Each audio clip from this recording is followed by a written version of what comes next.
Alright. So if you have any question, you can tap at the chat area ni or cakap pakai mic je. Okay, now first question. Diagram 1.1 shows the process involved in the preparations of nitric acid in industry through Oswald process. Through Oswald process and the preparations of fertilizer A from ammonia. Okay, so look at here, we have nitrogen and hydrogen. The process is process X to produce ammonia.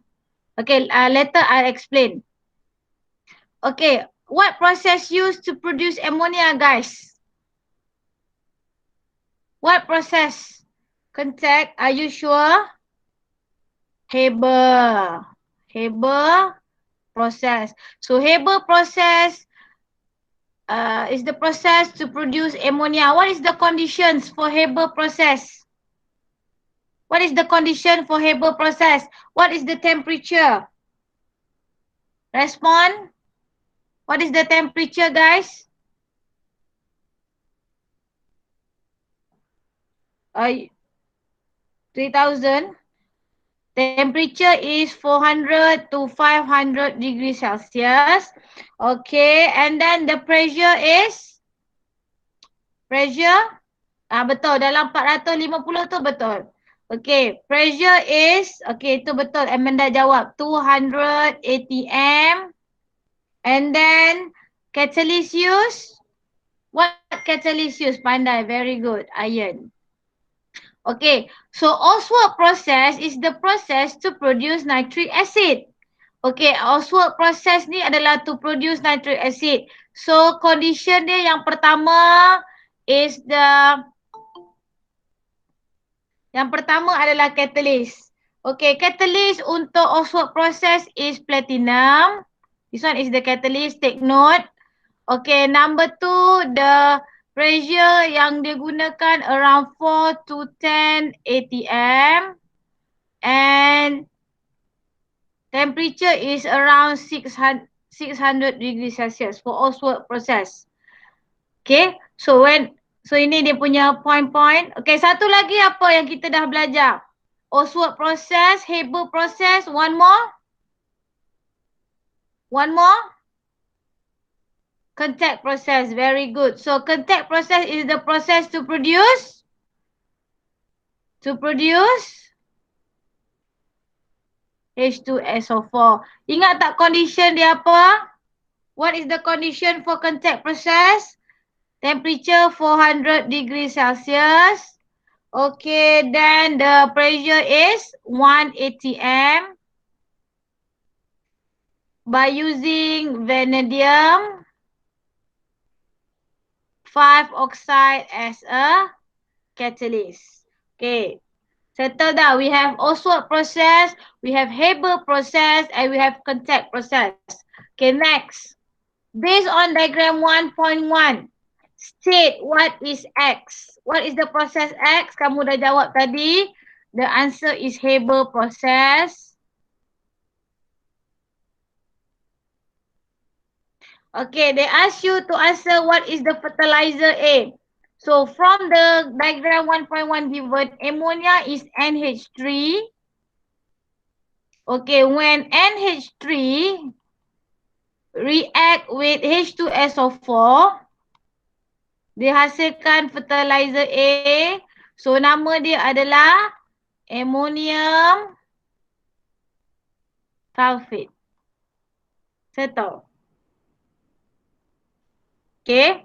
So fertilizer A dia nyatakan apa nama dia is ammonium sulfate. Okay, catalyst P use. Catalyst P here. So catalyst P namanya adalah platinum.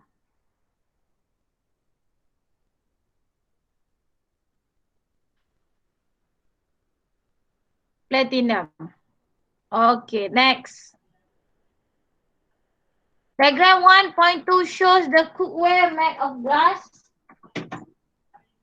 Diagram 1.2 shows the cookware made of glass. Name the type of glass. Okay guys. Ada berapa banyak type of glass yang kamu dah belajar? Ada berapa type of glass yang kita dah belajar? Okay, kita ada borosilicate. Very good. Lagi? Betul Rachel. 4. Borosilicate. Cikgu, modul Oswald process ke? Oh, tak ada. Tak ada Amanda? Tak ada Amanda? Oh, tak ada. Okay, soda lime. Betul. Lagi? Fuse glass. One more. One more. Pandai. Lead glass. Very good. Bagus kamu ni. Nampak kamu dah membaca, kamu dah tengok nota semua. Very good. Okay. So, for make cookware, the name of glass, the type of glass is borosilicate.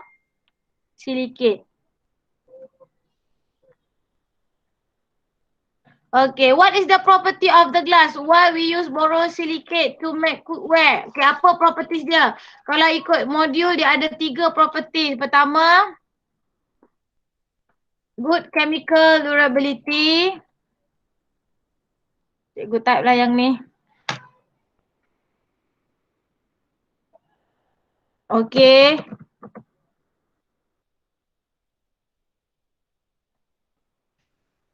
Resistant to heat. Good chemical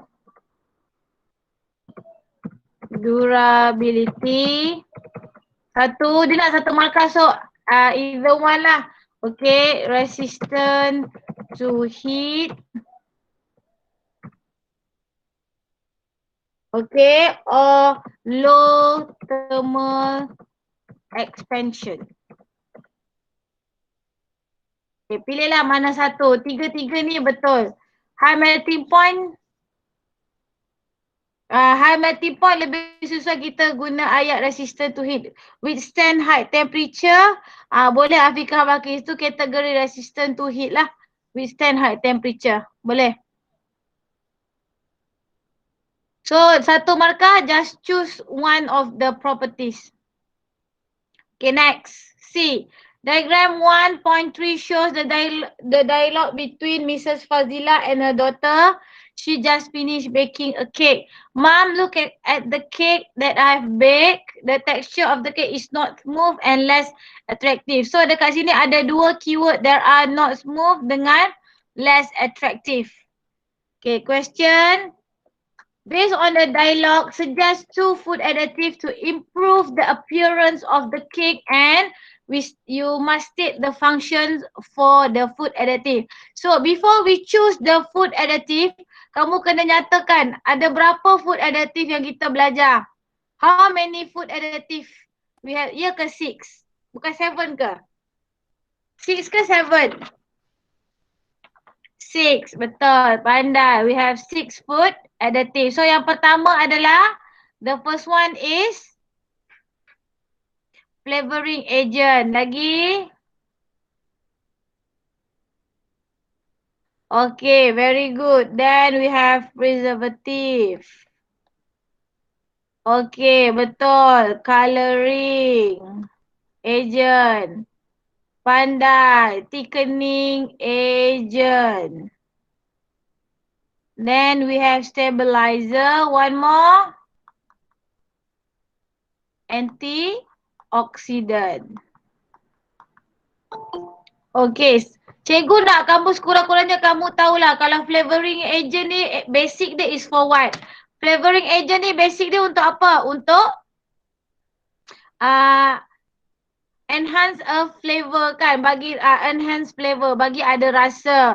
Contohnya guna MSG ataupun kalau macam kek tu kita bubur ester, dia pakai artificial flavor. Okay, kalau preservative ni untuk apa? Preservative ni, contoh preservative apa? Kita guna salt or sugar. Untuk apa? To lower the growth of microorganism. Very good Yayang. Prevent from spoiling. Betul. Okay, coloring agent supaya food tu lebih nampak menarik. Thickening agent thickening agent untuk kita thicken the food. Contoh macam chewing gum kan, kita pakai thickening agent. Stabilizer, stabilizer prevent emulsion. Selalunya stabilizer ni untuk buat apa ni? Stabilizer ice cream kan?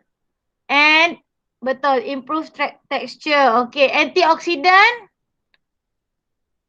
prevent oxidation. Selalunya untuk macam buah, contoh apple. Apple kalau kita biarkan sekejap je dekat air, dia akan jadi brown kan. So kita kena guna antioxidant. Okay, soalan ni dia tanya macam mana pertama nak nampak dia smooth, satu lagi nak nampak dia menarik. So kita akan pakai yang pertama, kita akan pakai colouring. Kita guna food additive, colouring. So apa function dia colouring? Make food more attractive. Okay, selain daripada colouring, one more. Bagi dia nampak smooth, kita pakai apa?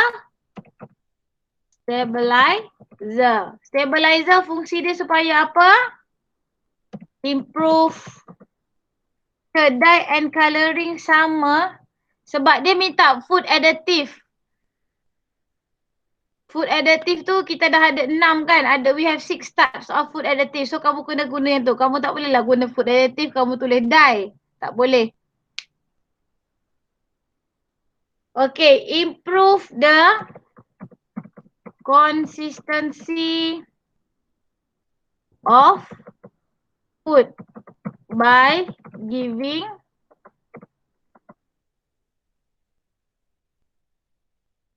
right example also wrong. Maksudnya tu dekat food additive tu kamu tulis contoh colouring You tulis tak colouring tu?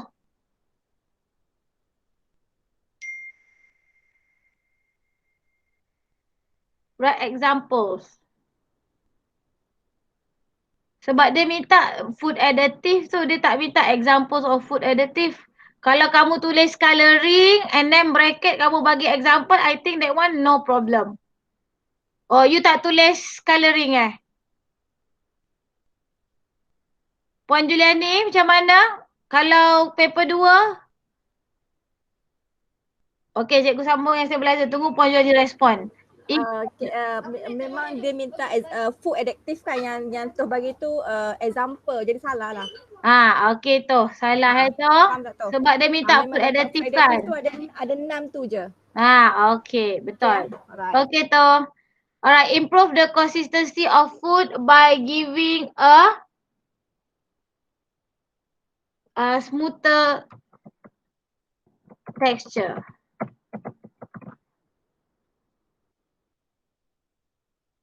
Okay, next. Okay, we go to next question. Okay, soalan number 1 settle. Okay, now we go to question number 2. Okay, any problem with question number 1? I think okay kot question number 1. Question number 1 ni nampaknya banyak soalan-soalan yang kamu kena baca. Kalau kamu tak baca, tak memorize, memang tak boleh jawab lah. Okay. Nah, susah pun Iman. Soalan asrama penuh. Kalau you boleh buat paper ni dengan bagus, SPM insyaAllah boleh jawab dengan baik. Soalan asrama penuh kan? Nanti kita try cari soalan MRSM. Okay, diagram 2.1 shows an apparatus set up to determine the melting point of naphthalene. Okay, cikgu nak tanya melting point ni, changes of state dia apa melting ni? Melting point. From solid to liquid melting. Solid naphthalene was heated from 60, daripada 60 until 90. The changes in temperature of naphthalene were recorded at every 30-second intervals. Okay, dia ada thermometer, ada boiling tube. So what is X guys? Eksperimen naphthalene kita letak apa dekat luar ni?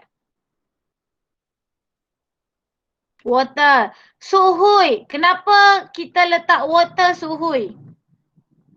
Kenapa kita tak directly heat? Respon? To ensure even heating. Betul. Satu lagi.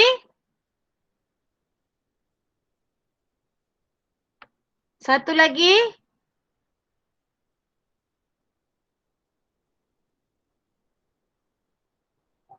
Kenapa kita tak boleh directly heat? To prevent overheating, bukan lagi? Kenapa? Okay, sebab betul Yicheng, naphthalene is flammable. Sebab kalau kamu direct heat, dia terus terbakar nanti. Pernah kan kita buat? Okay, what happened to the temperature of naphthalene when it's melting? Okay, apa berlaku kepada temperature of naphthalene bila dia tengah melt? Betul Zia, prevent daripada explosion, betul. Kenapa? What happened to the temperature of naphthalene when it is melt? Respond. Go away. Apa berlaku kepada temperature bila naphthalene tengah melt? Respond.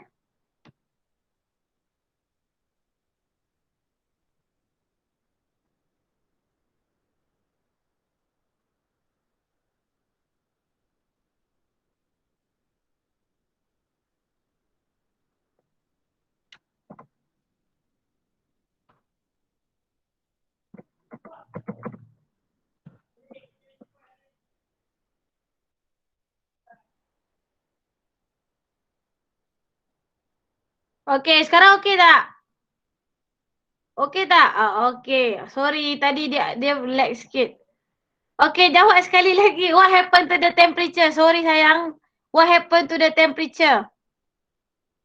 Remain unchanged. Very good. The temperature remain unchanged. Satu markah.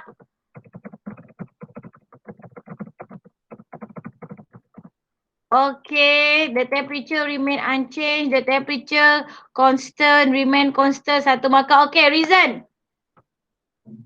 What is the reason? Dua markah. Heat energy absorbed used to overcome force of attraction. Okay. Heat energy absorbed. Satu markah. Used to overcome attraction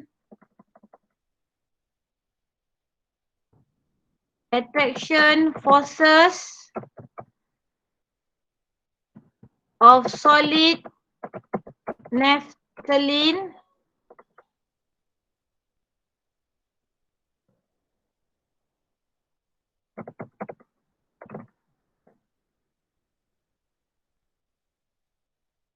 overcome attraction forces of solid naphthalene to become liquid. Okay, so yang penting kamu kena tulis, yang penting mesti ada ayat heat energy absorb, markah yang pertama. And then mesti ada used to overcome attraction forces, markah yang kedua. Boleh? Okay, next soalan seterusnya. Okay, soalan seterusnya. The experiment was repeated by using by replace naphthalene with solid ammonium nitrate. Ammonium nitrate has melting point 169.6. After being heated for a few minutes, solid ammonium nitrate is not melting. Dia kata bila biarkan still tak melt. Okay, what is the type of particles in ammonium nitrate? Okay, sebelum tu cikgu nak tanya. Kita ada how many type of particle guys? Ada berapa types of particle? 3, pandai. Apa dia? We have atom, we have molecule and ion. So for ammonium nitrate, the best answer is ion. Satu markah. Senang saja.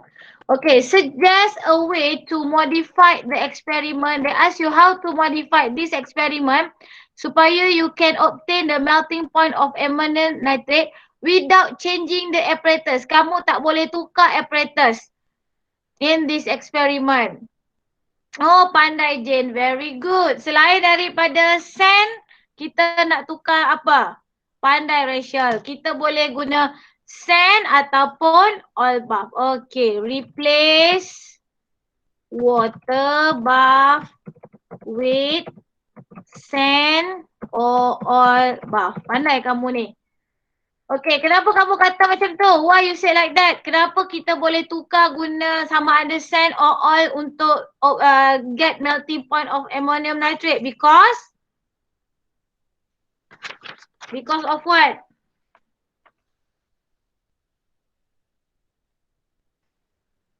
Okay, because boiling point of oil or sand bath is higher than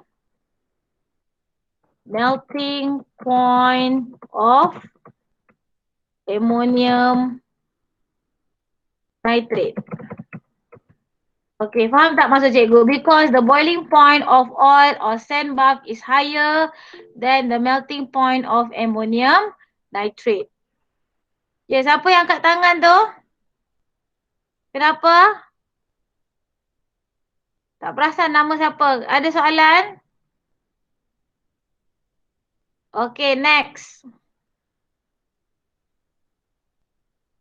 Alright, the electron arrangement. Ini soalan dia. Ini adalah cara jawab kalau dia tanya kenapa kamu replacekan water dengan sand or oil bath. Because boiling point of oil or sand bath is higher than melting point of ammonium nitrate. Tengok sini pakai boiling point, this one guna melting point. Kenapa kalau kita guna water, the melting point of ammonium nitrate kita tak boleh dapat? Because of what? Why we cannot get the melting point of ammonium nitrate bila kita guna water? Okay, sebab boiling point of water tu 100, lower than melting point of ammonium nitrate. Nanti water tu dah kering, dia masih lagi tak melt. Pandai, very good. It's okay Ziang. Okay, the electron arrangement of X2 plus ion is 288. X2 plus ion 2.8.8. The ion has 20 neutral subatomic particles. Okay, dekat sini dia dah bagi hint. 20 neutral subatomic particle. Maksudnya apa dekat sini kalau neutral? Kalau neutral means what subatomic particles yang neutral? Apakah dia?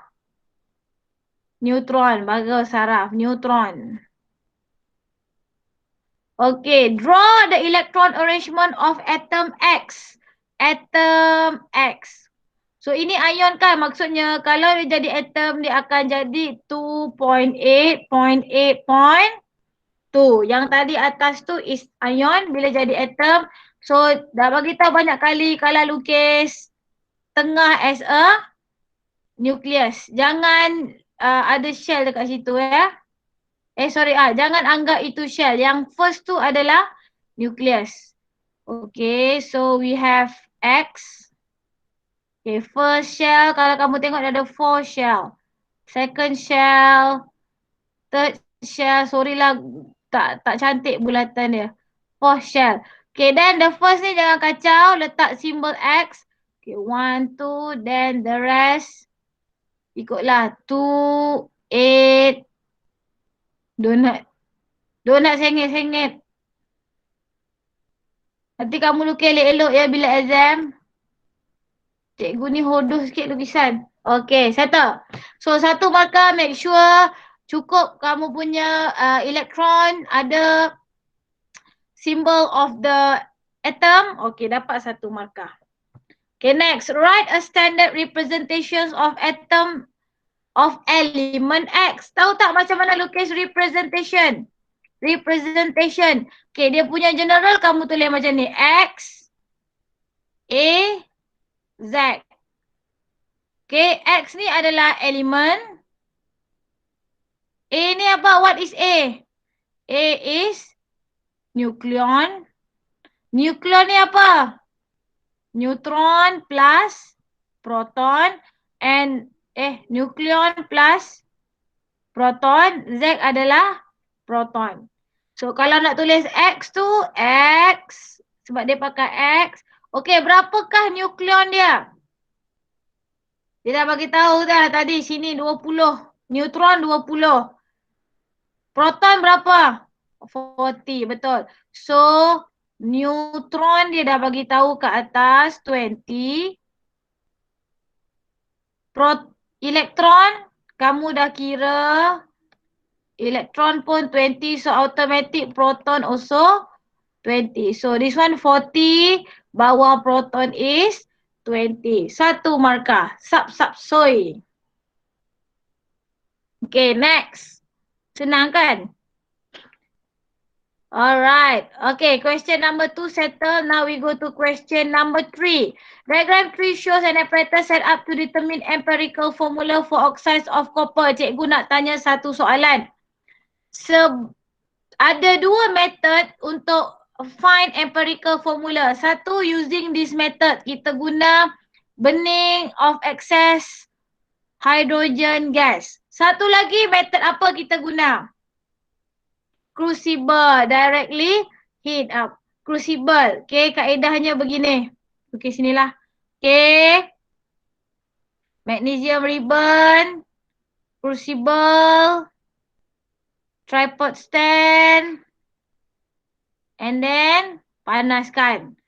Okay, Anik Daniel, soalan cikgu. Macam mana kamu nak tahu, okay, this metal we use directly heated, guna crucible.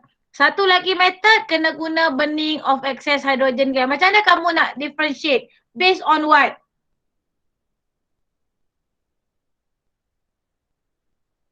Based on what? Ya ke ECS? Bukan. Kita tak guna ECS. Kita guna apa?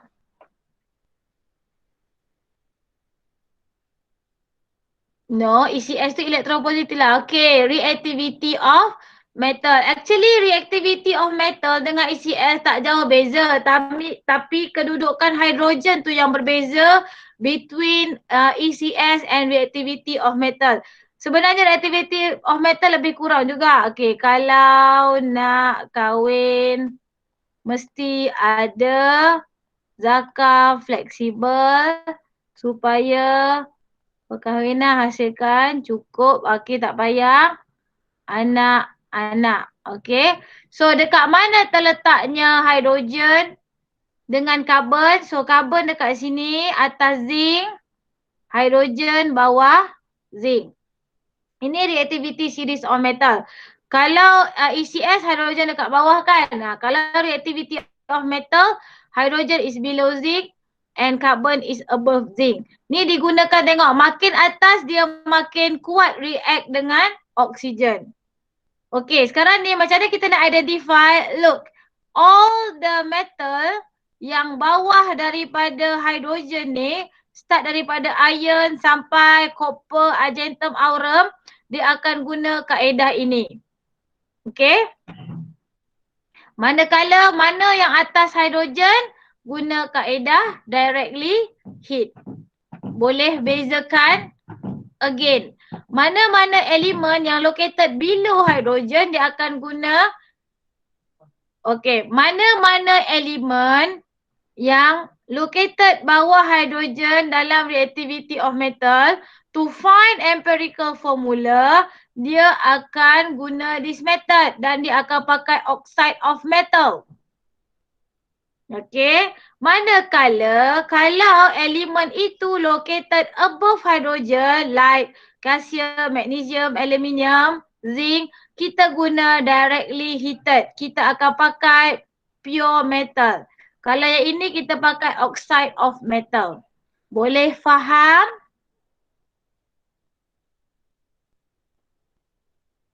Boleh faham? Okay, pandai. So, jangan confuse.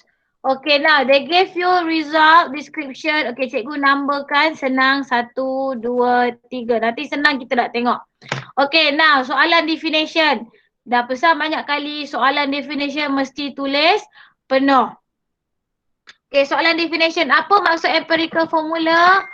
Formula that shows simplest ratio of atom of each element in a compound. Kalau penuh macam ni, 1 markah. Kalau ada tertinggal word-word, fraction pula. Kalau ada tertinggal mana-mana perkataan, nanti dia akan tolak markah dekat situ. Okay. Okay, sekarang ni kamu tengok daripada description mass of combustion tube dengan porcelain dish. Cikgu letak nombor 1. Porcelain dish plus oxide of copper, maksudnya sebelum bakar. 2, lepas bakar dapat copper. Bacaan yang ketiga. Okay, soalan seterusnya. Okay, soalan seterusnya.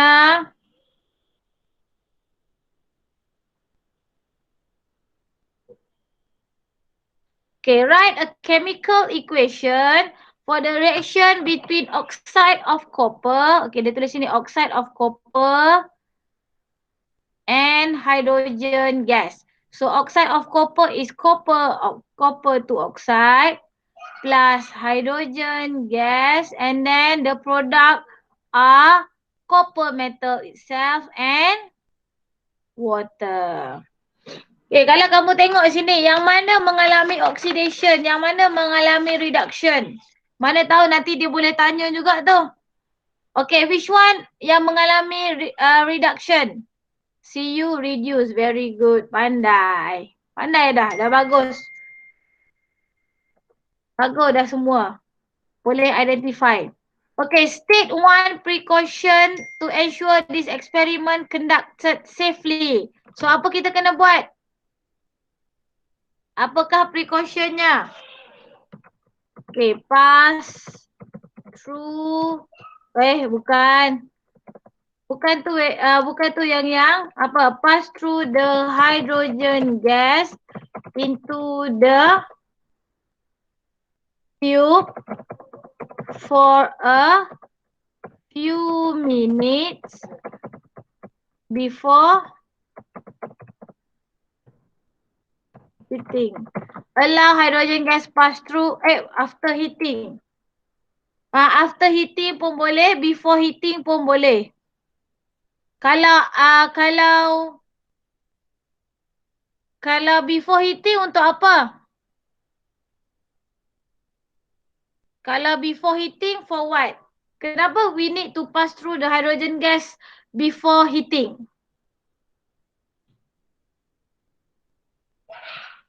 Kenapa kita kena alirkan dulu oksigen?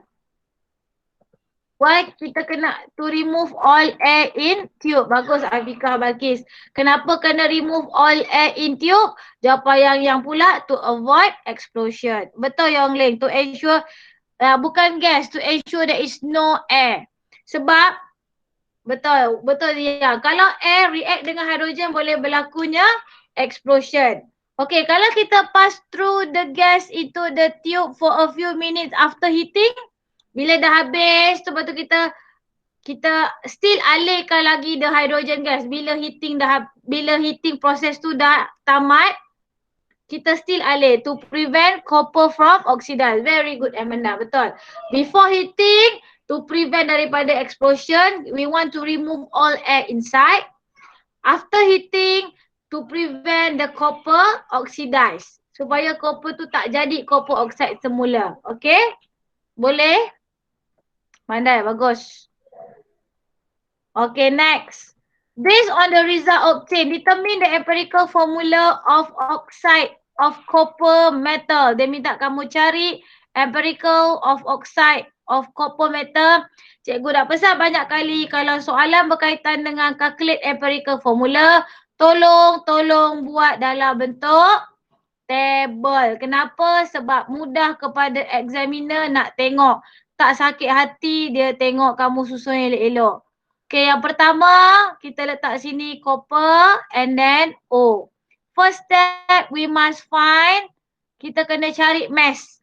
Okay, mass untuk copper kita kena tolakkan bacaan nombor 3 tolak bacaan nombor 1.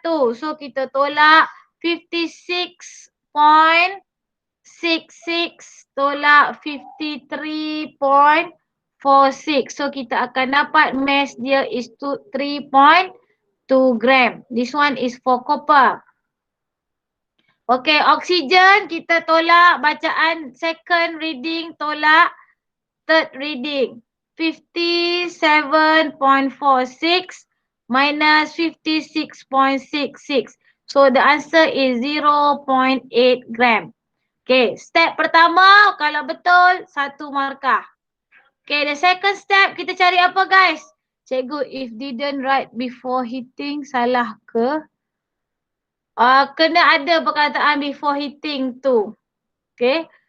Kena ada Okay, mole. Number of mole. Okay, how to find mole? 3.2 divide by molar mass 64. So you akan dapat 0.05 mole. This one 0.8 divide by 16. You akan dapat 0.05 mole. Okay, last one is mole ratio. Okay, how to get mole ratio? How to calculate mole ratio? Divide by the smallest mole. Okay, kalau kamu tengok dua-dua ni mole dia sama, so should be okay. Tak ada masalah.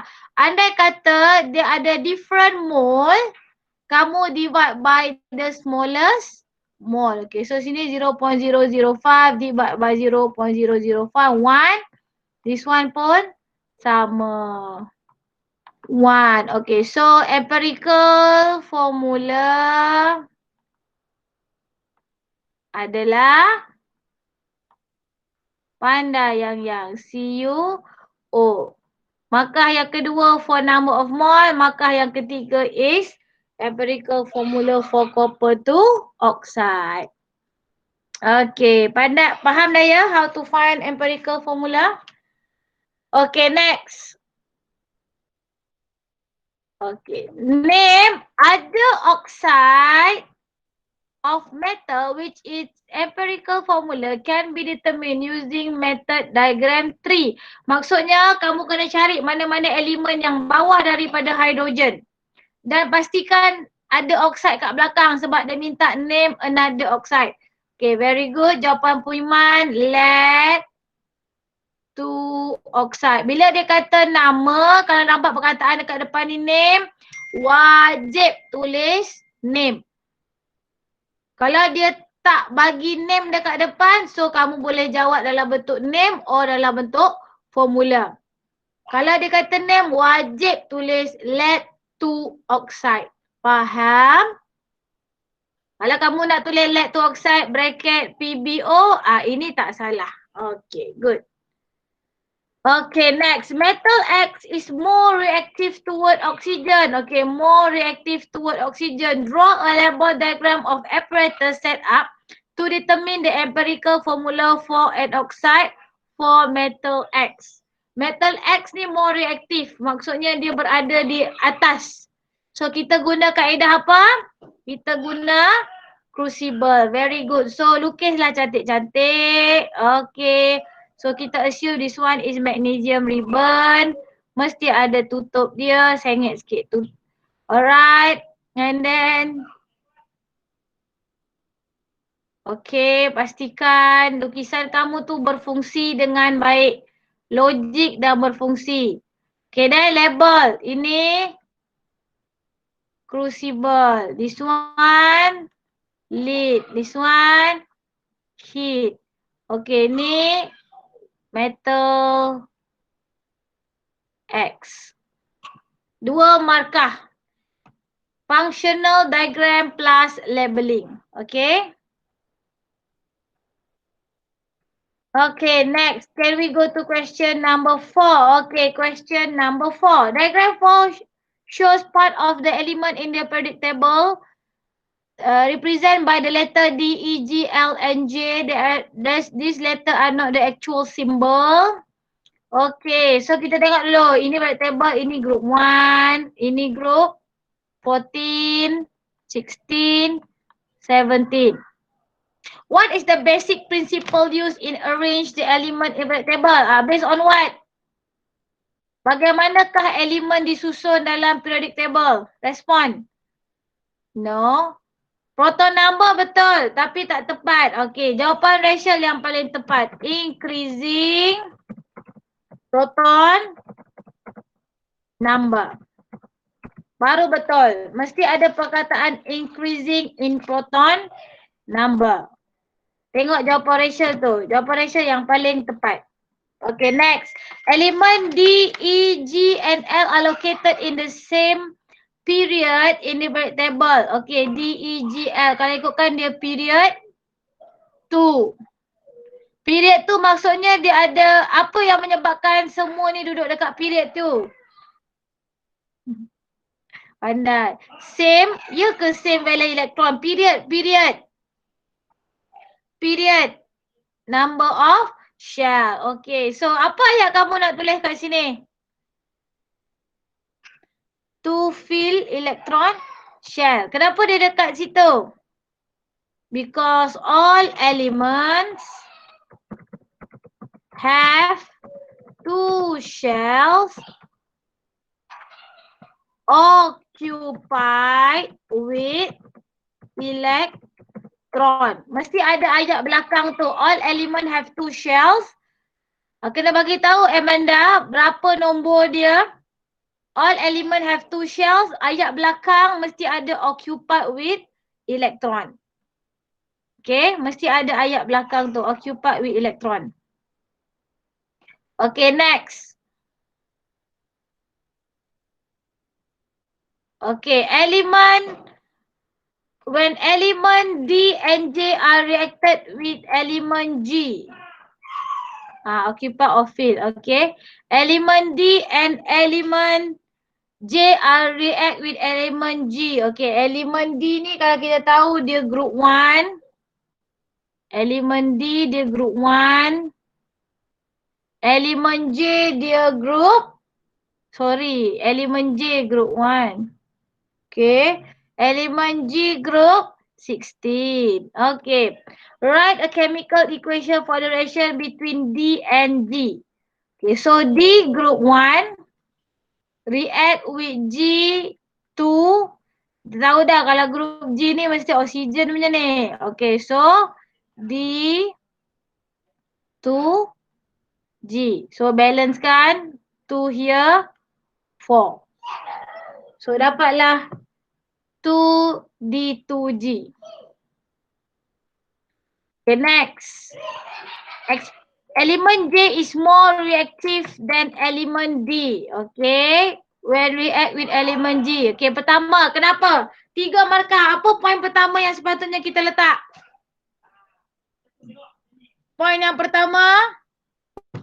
Okay, pertama kita cerita pasal atomic size. Okay, atomic size of element J is bigger than element D. Okay. 1 markah. Betul. Markah yang kedua. Okay. Size dah settle. Attraction force. Pandai Yongling. Okay. So, the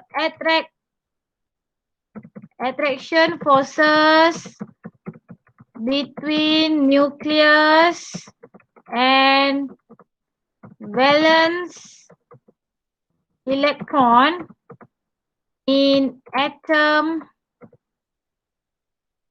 J is weaker than D. Okay. Alright. Lepas tu bila weaker than D, J apa? Okay, betul. It easier to release 1 valence electron. Tendency to release electron is higher. Very good. So, it easy to release 1 valence electron. Nak tambah to achieve stable octet electron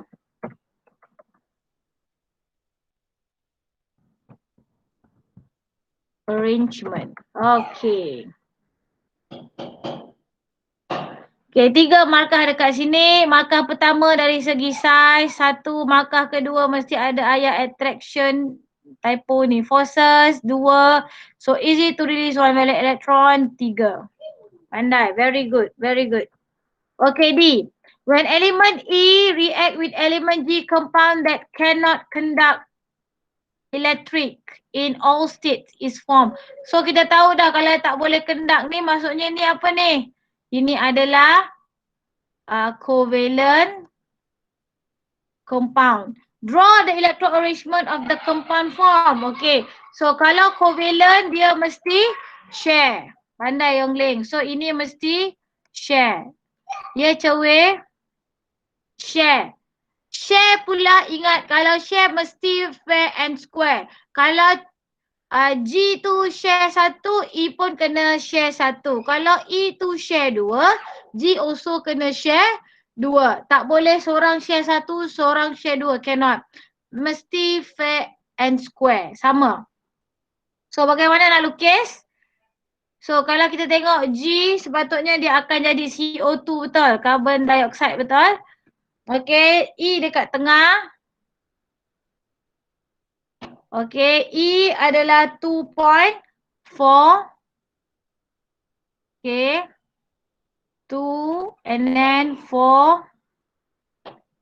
1, 2, 3, 4. Cikgu nak pesan banyak kali. Kalau different element, please use different symbol of electron. Okay, then kita ada G. Okay, first shell dot. Okay, second shell dia ada 6 kan? Make sure ada overlap dekat sini. Sini pun mesti share 2. 2, 4, 6. Okay, sini pun sama. G, 2. Okay, then the second shell. Sorry lah buruk. 2, 4. Sini kena share 2. So kamu tengok, bila kamu kira yang G tu, the outermost shell dia make sure cukup 8. 1, 2, 3, 4, 5, 6, 7, 8. G at the right side also 1, 2, 3, 4, 5, 6, 7, 8. So G dua-dua dah achieve octet. Okay, how about E? Look at the valence electron. 1, 2, 3, 4, 5, 6, 7, 8.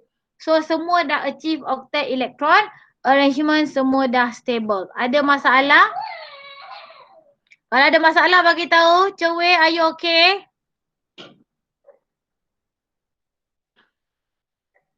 Okay, next. Okay, explain why the compound does not conduct electric in all state. Jawab kenapa? Remain in molecule form. Made up of neutral. Okay, yang paling tepat adalah jawapan Irfan. Betul Irfan? Betul Puiman. Because sebab dia adalah covalent compound does not contain free moving ion. Itu jawapan yang paling tepat. Betul Puiman. Very good. Okay, next question number 6. Question number 5. Okay, question number 5. Very good, betul. Okay, table 5 show information of 3 different acids. Kita ada high, low, mono, di, mono. Kena macam double bond. Yang mana, macam mana pun yang mana salah? Ni ke salah? Yang titik dot tu sebelah X, dia macam double bomb. Macam mana nak lukis pun tak boleh. Yang bulat tu ada buat sama dengan yang X tu. Dia jadi macam double bomb. Sebelah dia. Terus sebelah dia. Maksudnya bukan atas, tepi. Bukan atas, tepi. Baru betul. Okey. Puan dah bagi tahu cara lukis yang betul. Terima kasih Puan Julani. Alright. Okey. So lukis dia sebelah-sebelah. Faham tak anak-anak? Okey. So kalau share macam ni. Betul tak Puan Julani? Betul-betul. Okey. Terima kasih. Okey. Alright. Nampak macam benda simple kan? Tapi salah. Okey. Okay, soalan nombor 5. Table 5 shows information of 3 different acid. Kita ada degree of ionization high, high dengan low. So kalau high ni maksudnya acid jenis apa ni kalau high? Dia adalah very good, strong acid. Kalau low ni adalah weak acid. Okay, tengok kalau mono dengan di. Mono maksudnya dia akan hasilkan 1 mole hydrogen ion. Kalau di dia akan hasilkan 2 mole of hydrogen ion. Tengok walaupun dia low, dia still monoprotic. Maksudnya dia akan hasilkan 1 mole of hydrogen ion. Okay, what is mean by acid? Acid maksudnya chemical substance. Okay, chemical substance that ionize in water to produce hydrogen ion. Yes, very good. Very good Yang. Perfect jawapan Yang.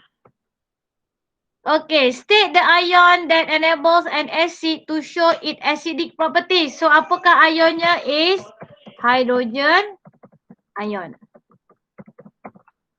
Okay, next. Name acid P and acid Q. So, acid P, high, dia monoprotic. Nama. Tengok, dia minta sini kamu tulis nama kan? So, wajib tulis nama. So, nama untuk P adalah monoprotic high. So, boleh jadi hydrochloric acid.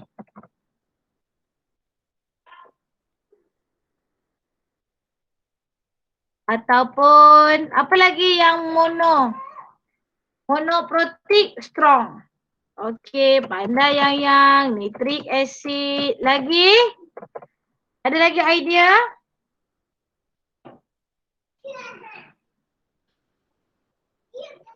Okey, acid Q. Okey, acid Q diprotic. So sini adalah sulfuric acid. Kalau triprotic apa? Kalau soalan tanya soalan triprotic acid. Phosphoric acid. Very good Amanda, pandai.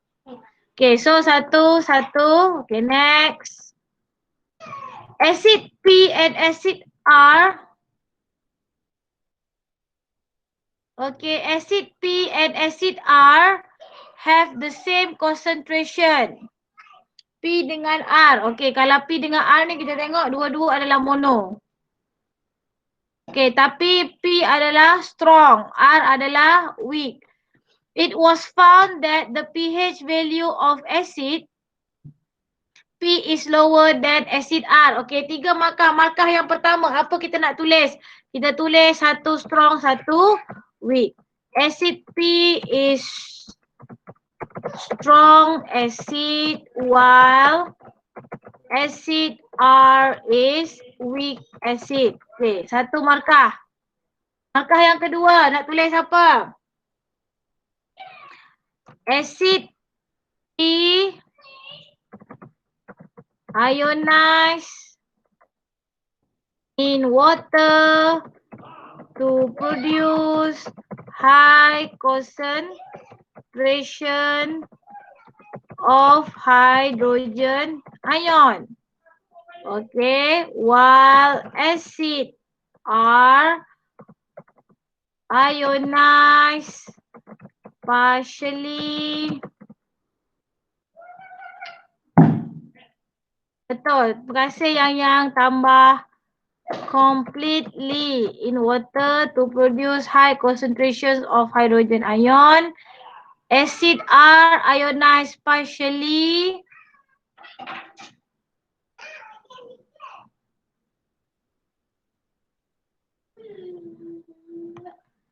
in water to produce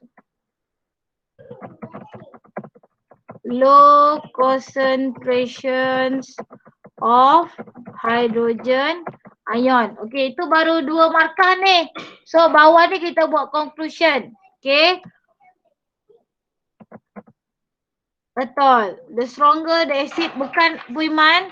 the higher the hydrogen ion,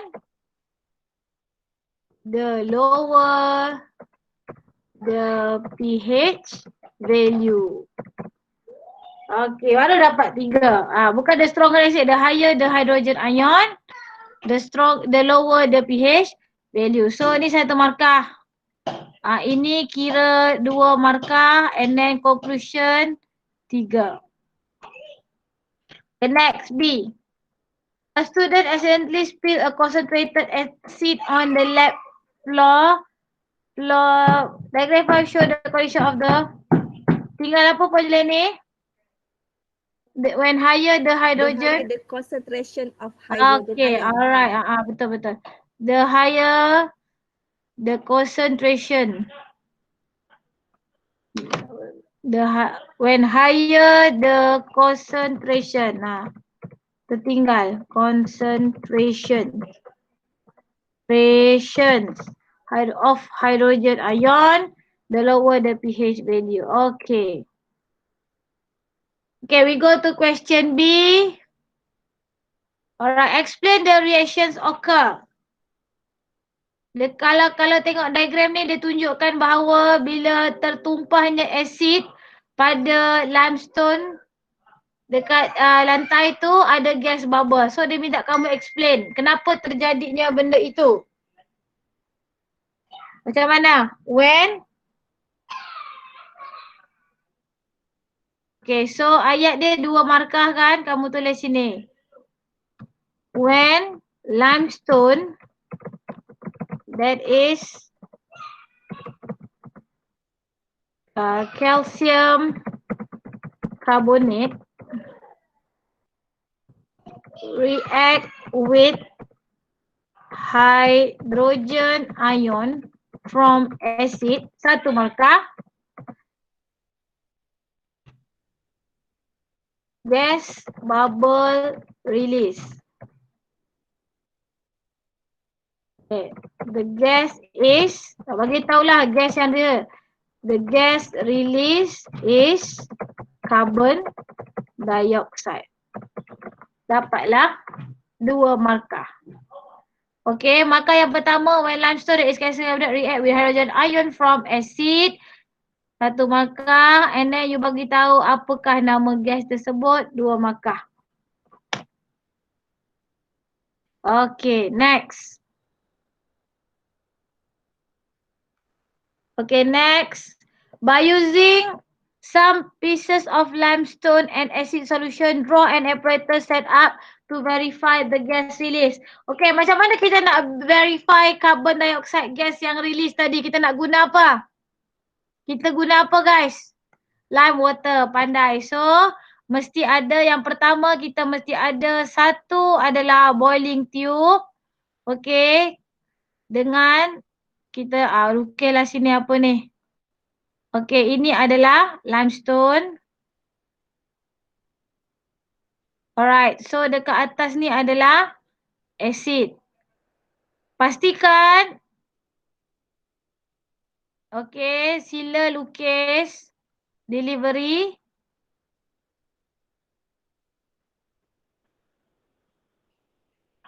Okay, and then mesti sambungkan dengan tiub yang ada.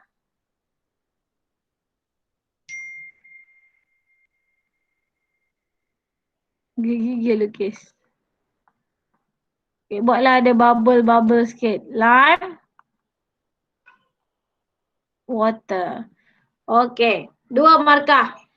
Functional diagram and then label. Minta maaf lah gegar-gegar. Make sure pertama kalau benda-benda yang ni. Pertama ni stopper ni pastikan jangan nampak sangat ke dalam. Okay. Kemudian pastikan delivery tube ni betul-betul immerse inside the lime water.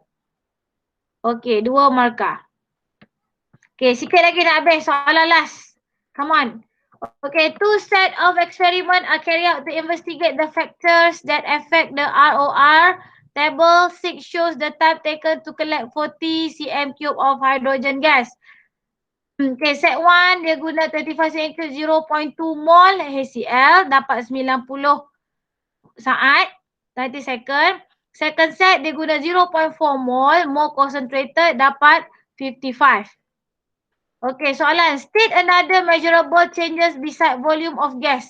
Selain daripada volume of gas, apa yang kita boleh identify to get the ROR? Respon? Apakah? Apa yang kita boleh tengok? Temperature? No. Itu faktor. Sekarang saya tanya, selain daripada volume of gas, apa yang kita boleh lihat untuk cari ROR? Concentration bukan. Okey, bukan size, go away. Tukar sikit ayat. Mass. Mass of zinc powder. Okey, ingat. Ada 4 benda yang boleh kita tengok untuk ROR. Pertama, kita tengok mass of product increase, decrease mass of reactant, okay, precipitate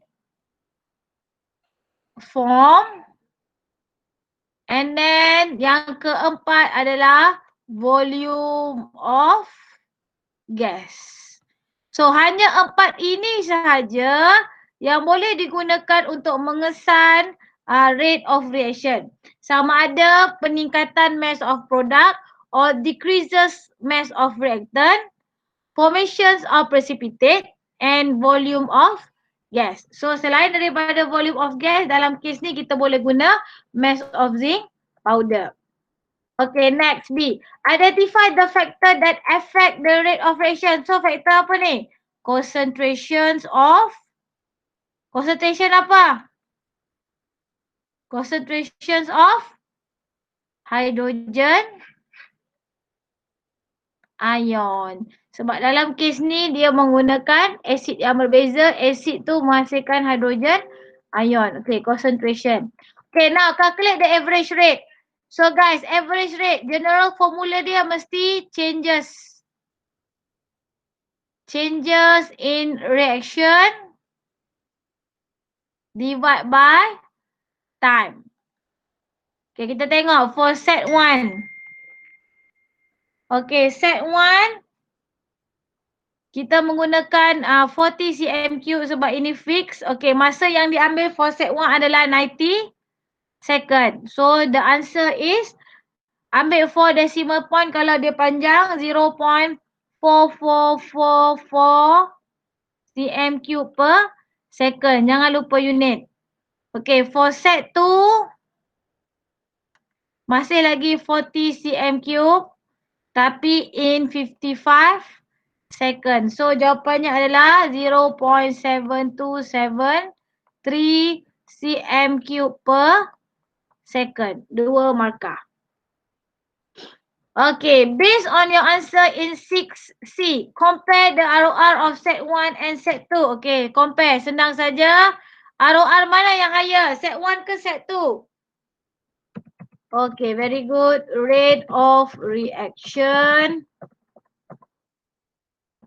in set 2 is higher than set 1. Okay, very good. 1 markah, okay.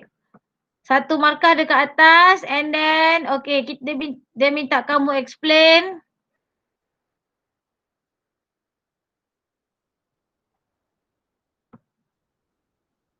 Okay, dia minta kamu explain kenapa. Okay, kenapa rate of reaction in set 2 is higher than set 1? Because point yang pertama,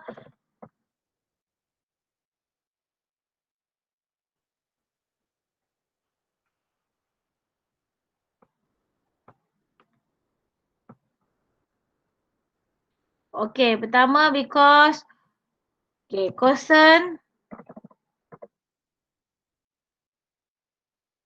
concentrations of acid in set 2 is higher than Z1. Okay. Yang seterusnya. Okay. Number of hydrogen ion per unit volume is higher than Z1. Okay, then frequency of collision between hydrogen ion and zinc atom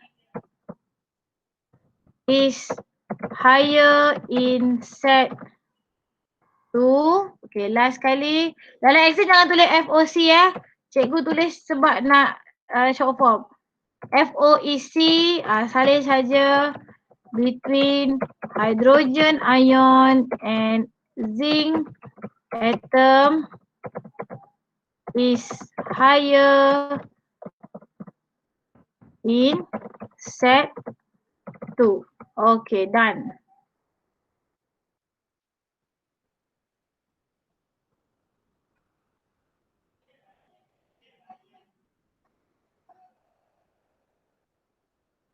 Okay.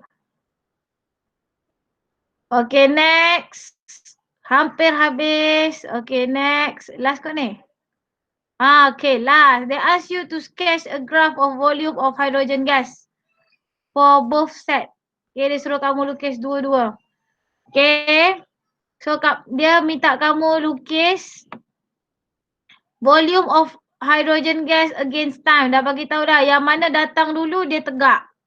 Okay. So, kita buat graf macam ni. Berlawan begini. Okay, mana datang dulu, ayat dekat datang dulu dia tegak. So, sini adalah volume of hydrogen. Yes. Volume of hydrogen gas. Don't forget the unit cm cube. While this one is time. Second. Okay, kita tahu dekat sini yang dua tu dia punya ROR lebih higher, maksudnya dia more steeper. Okay, dia more steeper and then straight. So this one is 2. Okay, manakala yang 1 kita tahu at the end both akan collect 40 cm cube. Yang berbeza adalah masa. So ending dia mesti sambung. Okay, so 1. Settle. Any problem? Ada masalah anak-anak? Okay.